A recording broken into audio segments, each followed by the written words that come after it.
મોગલમાંનો સૌથી મોટો ચમત્કાર અને તેમનો ઇતિહાસ જાણો। રાધે રાધે દર્શક મિત્રો, માં મોગલમાંનો એવો ચમત્કારી ઇતિહાસ વિડિયો જોઈને તમે પણ સોંપી જશો। તો ચાલો સાથે મળીને જાણીએ ઇતિહાસ અને માણીએ દર્શન। આનો સંપૂર્ણ ઇતિહાસ એક લાંબી અને રસપ્રદ લોકવાયકાઓથી ભરેલી કથા છે। તેમનો ઇતિહાસ લગભગ 1350 વર્ષ જૂનો માનવામાં આવે છે। અહીં તેમના જીવન અને ઇતિહાસની મુખ્ય બાબતો રજૂ કરવામાં આવી છે। જન્મ અને બાળપણ। મોગલમાંનો જન્મ દ્વારકા નજીકના ભીમરાણા ગામમાં આસો સુદ 13ના દિવસે થયો હતો। તેમના પિતાનું નામ દેવસુર ધાંધણિયા અને માતાનું નામ રાણબાઈમાં હતું। એવું કહેવાય છે કે જન્મ સમયે મોગલમાં બોલી શકતા ન હતા। ચમત્કારો અને પરચાઓ। નાનપણથી જ મોગલમાએ ઘણા ચમત્કારો દેખાડ્યા હોવાની લોકવાયકાઓ છે।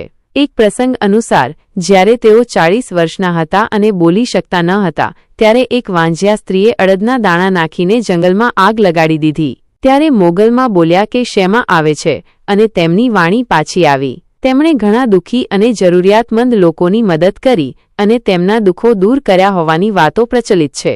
લગ્ન અને ધરતીમાં સમાવો। મોગલમાના લગ્ન જૂનાગઢના બસણ તાલુકાના ગરવાડી ગામના તેમના ફોઈના દીકરા સાથે નક્કી થયા હતા। લગ્ન સમયે જ્યારે જાન આવી રહી હતી ત્યારે કોઈ કારણસર તેમને દુઃખ થયું અને તેઓએ કહ્યું કે હવે હું ભગુડાવાળી મોગલ તરીકે ઓળખાઈશ।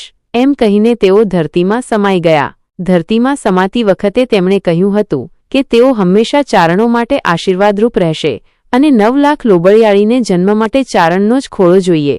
ભગુડામાં મંદિરની સ્થાપના। જ્યાં મોગલમાં ધરતીમાં સમાયા તે જગ્યાએ તેમનું મંદિર બનાવવામાં આવ્યું જે મોગલધામ ભગુડા તરીકે ઓળખાય છે।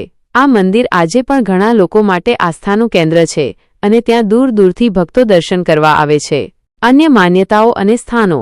કેટલાક લોકો મોગલમાંનું જન્મસ્થળ ઓખાદરા ગામ પણ માને છે અને ત્યાં પણ તેમનું એક મંદિર આવેલું છે। કચ્છના કબરાઓમાં પણ મોગલધામ આવેલું છે જે પણ ઘણું પ્રસિદ્ધ છે। મોગલમાં માત્ર એક ચોક્કસ સમાજના નહીં પરંતુ 18 વર્ણના લોકો માટે આસ્થાનું પ્રતીક છે।